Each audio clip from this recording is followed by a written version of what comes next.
I never imagined I'd be the kind of guy spilling his heart to strangers on the internet, but here we are. I need to get this story out. It's been gnawing at me like a shadow in the corner of the room, growing darker with every passing day. Maybe writing it down will bring some clarity, or at least warn someone else before their world cracks open. Let me start from the beginning, back when everything seemed solid, but the first faint tremors were already there, hidden in the quiet routines of our life. What would you do if the person you trusted most started slipping away, right in front of your eyes, without a word? That's the question that haunts me now, looking back. Almost 1 in 3 marriages faces some form of betrayal, they say, and I was about to learn I was part of that statistic, blindsided by the ordinary turning into the unimaginable. Hey everyone, my name's Daniel, and I'm 35, a software engineer working remotely from our cozy suburban home in Seattle. I've been married to Emily for 8 years now. We met in college, tied the knot right after graduation, and built a life together with our 2 kids, Mia who's 6 and little Jack at 3. I thought we had it all: stable jobs, weekend hikes in the rain-soaked forests, family movie nights under fleece blankets. I'm the steady type, you know. The guy who fixes the leaky faucet without complaint, who remembers anniversaries with her favorite wildflowers. Emily was my anchor, or so I believed, vibrant, ambitious, always the one to plan our adventures. But lately, something felt off, like a distant rumble of thunder on a clear day. Emily's a marketing manager at a downtown firm, 34, with that effortless charm that draws people in. Our days blended into a comfortable rhythm, mornings with the kids' laughter echoing through the kitchen, the smell of fresh coffee brewing in our French press, evenings where we'd collapse on the couch, her feet tucked under my legs while we binge-watched shows. But recently, she'd started lingering in the bathroom longer, the steam from her showers carrying hints of a new floral shampoo that wasn't our usual brand, jasmine, sharp and exotic, cutting through the familiar scent of our lavender soap. That evening, as rain pattered against the window panes, casting wavering shadows across the living room walls, I noticed her phone buzz twice on the coffee table. She glanced at it from the kitchen, her hand pausing mid-stir on the pasta sauce, a quick flicker in her eyes, something between curiosity and caution. When she picked it up, she tilted the screen away just slightly, her thumb swiping with a practiced ease, and a small smile tugged at her lips before she set it face down. I told myself it was nothing, just work stuff, but my mind replayed the moment, the way her shoulders tensed for a split second, the soft click of the phone locking, the sudden shift in her posture as she turned back to me with that bright, reassuring grin. Why the secrecy? I pushed the thought down, focusing on the warmth of the stove's glow on her face, the sizzle of garlic in the pan, but a nagging unease settled in my chest, cool and persistent like the draft seeping under the door. And then, as we sat down to eat, she mentioned a work party coming up, casual, she said, but her voice had an edge, like she was testing the waters. What was she not telling me? In this opening phase, Daniel's psyche is rooted in denial, a common defense mechanism where subtle cues, like Emily's tilted phone screen and new shampoo, are rationalized as innocuous to preserve the illusion of marital stability. His attachment style appears secure yet vulnerable, with inner thoughts revealing early anxiety masked by affection. Emily's micro-expressions, such as the fleeting smile and tense shoulders, hint at divided loyalties, possibly driven by unmet emotional needs or thrill-seeking. This sets up cognitive dissonance. Daniel's love blinds him to betrayal signals, fostering self-doubt that could escalate into paranoia if unchecked. The sensory details, rain's patter, Jasmine's sharpness, amplify his subconscious unease, mirroring how betrayal often starts in the mundane, eroding trust through accumulated inconsistencies rather than overt acts. The next few weeks blurred into a haze of normalcy laced with invisible fractures, like walking on a frozen lake where the ice creaks but doesn't yet break. I'd wake up to the soft hum of the alarm at 6:30, the bedroom still dim with Seattle's perpetual gray dawn filtering through the blinds, casting long shadows across the rumpled sheets. Emily would already be up, her side of the bed cool to the touch, the faint imprint of her body lingering like a ghost. I'd hear her in the bathroom, the water running in staccato bursts, and catch glimpses of her reflection in the mirror, applying mascara with deliberate strokes, her lips pursed in concentration, a new gloss making them shine under the harsh fluorescent light. Our mornings had always been a tag-team effort. I'd handle the kids' breakfast, the clatter of cereal bowls on the wooden table mixing with Mia's giggles and Jack's insistent demands for more milk. Emily would breeze in, dressed sharper than usual, a fitted blazer over her blouse, heels clicking on the tile floor instead of her old sneakers. "Big client meeting today," she'd say with a quick peck on my cheek, her perfume lingering, a mix of vanilla and something muskier, unfamiliar. But her eyes wouldn't quite meet mine, darting instead to her phone on the counter, which she'd snatch up with a casual swipe, tucking it into her purse before I could see the screen light up with notifications. By midday, working from my home office, the room smelling of stale coffee and the faint ozone from my computer fan, I'd find myself distracted, my code blurring on the screen as thoughts intruded. Why had she changed her phone password last week? She'd laughed it off when I asked, saying it was for security after a company memo, but her fingers had trembled slightly as she typed it in to show me something trivial, a recipe app. And the texts, they'd come more frequently, her phone vibrating softly during dinner, pulling her attention away. I'd watch her from across the table, the warm glow of the pendant light highlighting the way she'd bite her lower lip, suppressing a smile, before typing a rapid response and flipping the phone over.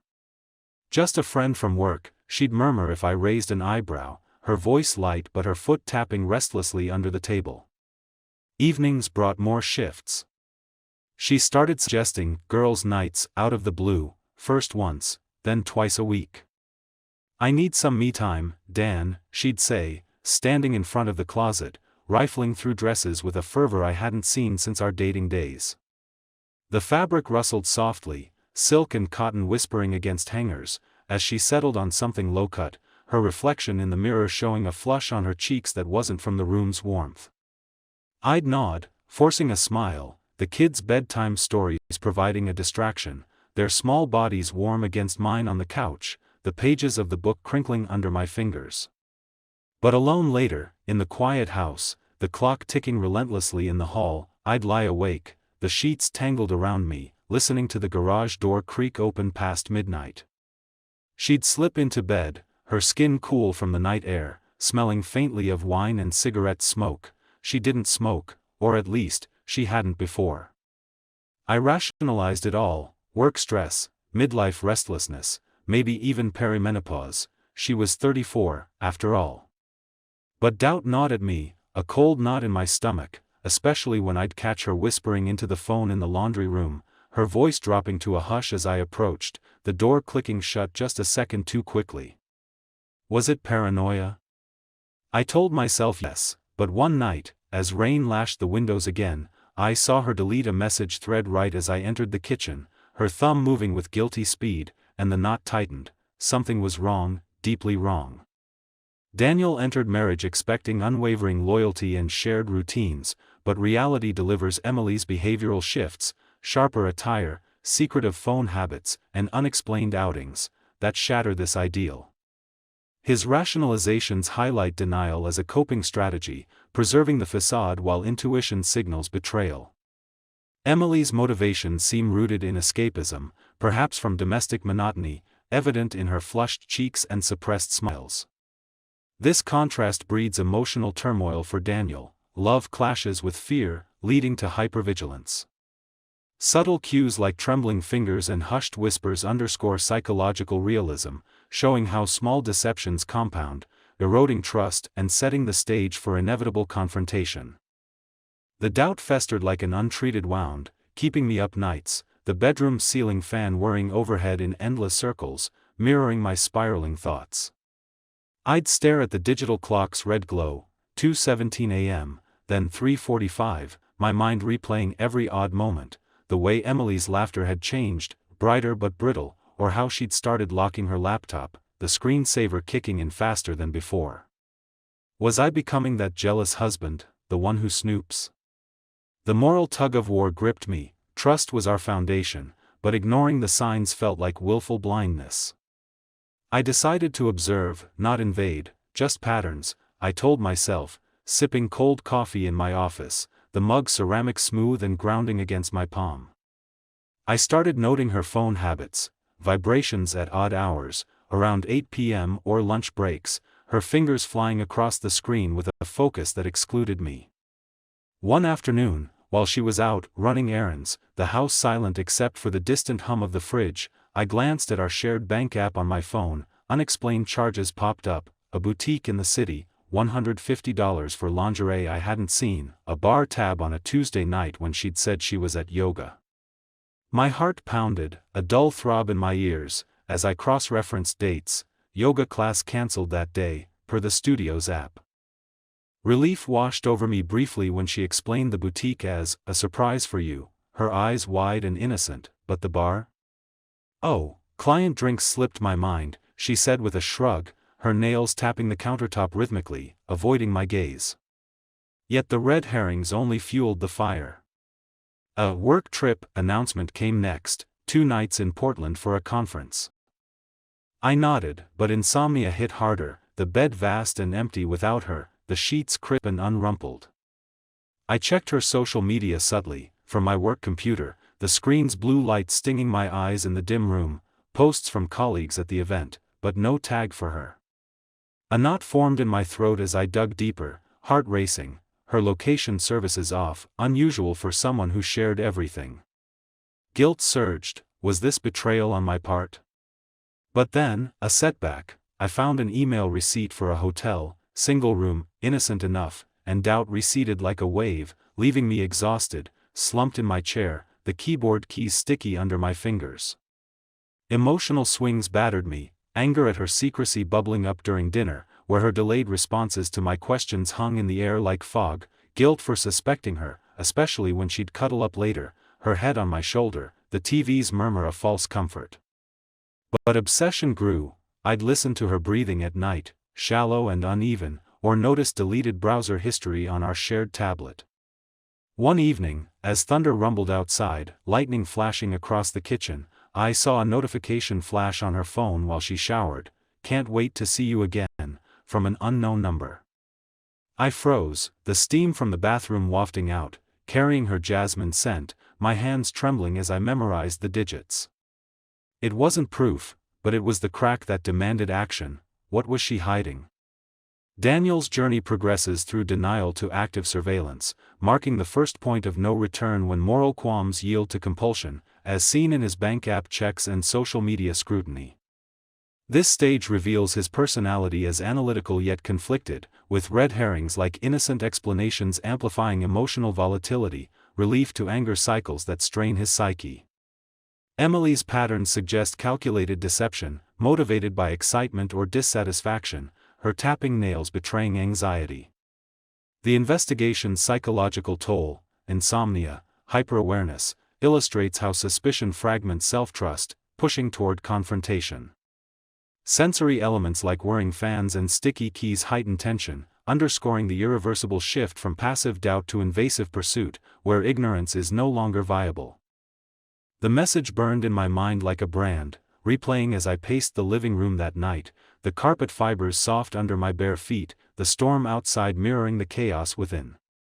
I couldn't wait any longer. Reverse searching the number on my laptop in the dim glow of the screen revealed it belonged to Alex, a name from her work contacts, but deeper digging on LinkedIn showed him as her ex from college, now a consultant in town.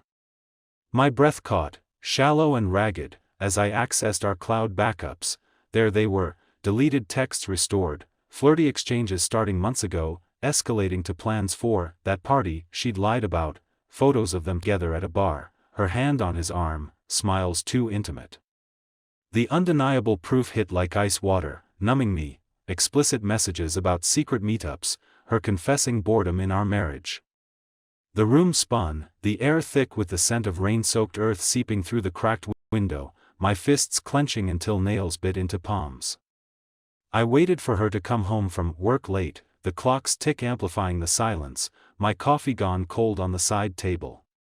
When the door clicked open at 10 p.m., her heels echoing in the hall, she froze seeing me on the couch, phone in hand. "Dan? You're up late," she said, her voice pitched higher, coat dripping water onto the hardwood, her makeup slightly smudged, lips trembling just a fraction.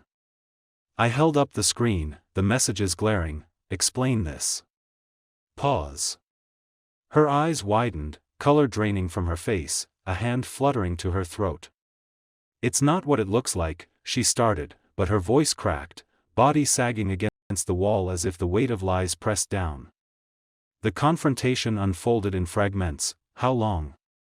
I asked, my tone flat, restraining the roar in my chest. A few months. It was a mistake, she whispered, tears welling, but then deflection. You've been distant too, buried in work. I cut in, distant? I trusted you. Silences stretched, broken by her sobs, the hum of the fridge in the background a mocking normalcy. She admitted the affair was emotional at first, then physical, blaming stress, but the twist gutted me. It started at her ex's party, the one she swore was just colleagues, and she'd been seeing him weekly. Gaslighting followed. You're overreacting, we can fix this, but her shifting eyes, the way she crossed her arms defensively, body turned away, betrayed her fear. Anger simmered in me, but clarity pierced through. This wasn't salvageable. I need space, I said finally, my voice steady despite the tremor in my hands. We stood there, the air heavy, rain drumming relentlessly, until she nodded, retreating upstairs with muffled footsteps. The house felt hollow, the betrayal's echo lingering in the quiet aftermath. No screams, just the profound stillness of a shattered bond. Daniel's shock morphs into restrained anger during confrontation, his flat tone and clenched fists channeling betrayal into clarity, avoiding explosive rage to maintain dignity. Emily's reactions, denial to tears to blame shifting, reveal guilt mixed with self-preservation, her trembling lips and defensive posture exposing vulnerability. The twist of the affair's duration intensifies emotional devastation, highlighting motivations like thrill-seeking amid marital stagnation. Actions like restoring texts mark proactive empowerment, while sensory details, dripping coat, fridge hum, ground the psychological tension. This climax illustrates betrayal's consequences, trust's irreversible fracture, shifting Daniel from victim to agent of change, fostering detachment as a coping strategy. The days after blurred into a fog of muted interactions, the house once warm now echoing with unspoken accusations, the air cooler as if the betrayal had leached the heat from the walls. We tiptoed around each other. Mornings, I'd make breakfast alone, the sizzle of eggs in the pan sharp against the silence, Mia and Jack sensing the tension, their chatter subdued, small hands clutching utensils tighter. Emily's eyes were red-rimmed, her movements sluggish, like wading through water. She'd attempt small talk, pass the milk, but her voice wavered, fingers brushing mine accidentally, pulling back as if burned. I slept on the couch, the leather creaking under my weight, blankets smelling faintly of dust, nights stretched long with the distant hoot of owls outside. Practical fallout hit swiftly. We discussed separation over coffee one gray afternoon, steam rising from mugs on the kitchen table, scarred from years of family meals. What about the kids? She asked, tears tracking down her cheeks, but her tone held regret mixed with resignation. I consulted a lawyer discreetly, the office sterile with fluorescent lights buzzing overhead, papers rustling as he outlined divorce proceedings, assets split, custody shared. Friends reacted variably. My buddy Mark clapped my shoulder during a beer at the local pub, the glasses clinking, "You're stronger than this," while her sister called, voice strained over the phone, pleading for reconciliation. Emily shifted too, first apologetic, leaving notes on the counter, "I'm sorry, let's talk," her handwriting loopy and desperate, then detached, packing a bag for her parents' house, the zippers rasped final. Emotionally, grief ebbed into clarity, walks in the misty parks helped, leaves crunching underfoot, cool air clearing my head, transforming rage into resolve. I mourned the life we'd built, the framed photos on the mantel, smiles frozen in time, but self-respect surged, a warm core amid the chill. Boundaries solidified, no more shared accounts, therapy sessions booked, the counselor's room soft-lit with plants, where I unpacked the denial, voice steady. Symbolically, I removed my wedding ring, the band leaving a pale indent on my finger, placing it in a drawer with a soft thud, then scheduled the divorce filing. By week's end, with boxes stacked in the garage, the scent of cardboard mingling with oil, I knew this was the end. "I'll move out temporarily," I told her, our eyes meeting briefly, hers filled with unspoken pleas, but my decision was firm: empowerment through separation, reclaiming my life. Emily's mistake of secrecy and infidelity stems from unaddressed dissatisfaction, teaching Daniel the peril of ignoring subtle signs, as his initial rationalizations delayed action. His error in passive trust evolves into a lesson on self-advocacy, evident in setting boundaries and seeking therapy.